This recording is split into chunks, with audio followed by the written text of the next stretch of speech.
אני רואה את אייבי גילת, איש הכביש במגזין אופניים, מתקרב אליי על אופניים חדשים.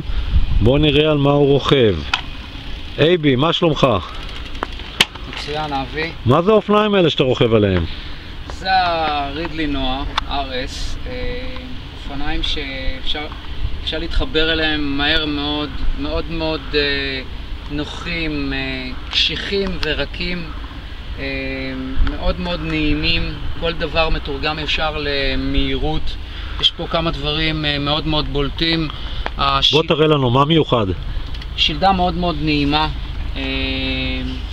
מזלג אווירודינמי, למרות שהמבנה פה הוא נראה כביכול לא, אז כל תנועה מתורגמת למהירות ישר.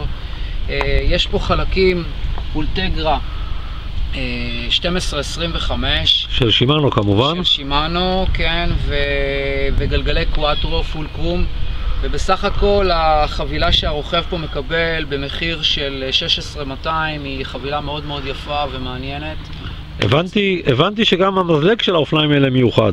בהחלט, יש פה מזלג אווירודינמי עם מחורים בפנים, זה דבר שטרם ראיתי באף זוג אופניים אחרים שבחנתי. כלומר, קדחו את המזלג כדי שהוא יהיה יותר קל? כדי שהוא יהיה יותר אווירודינמי, זה מפחית את ההתנגדות של האוויר לנסיעה של האופניים. הבנתי. איזה אופניים, אייבי, תגיד, איזה אופניים יכולות להתחרות באופניים האלה מבחינת רמת מחיר ואבזור? אני חושב שהספיישלייז בנץ' ואופניים ברמה הזאת, אבל בסך הכל הרכות והנעימות והתנועה האווירודינמית של הרידלי נועה RS הם דבר שיהיה קשה מאוד לאופניים בקטגוריה הזאת להתחרות איתם. הבנתי, אבל יחסית מחירם הוא די נמוך לעומת מה שאני שומע היום בשוק על מכל החיות כביש שאני רואה אותם מדברים איתי על האופניים במחירים של 25-30 אלף שקל, אז פה יש איזושהי הזדמנות אני חושב. בהחלט, בהחלט, ובמחיר כזה, ולמרות שהמשקל שלהם מתקרב ל8 קילו, זה בהחלט אופניים שאפשר ליהנות מהם ואפשר לנסוע עליהם בכיף. מי היבואן? היבואן זה רידלי ישראל.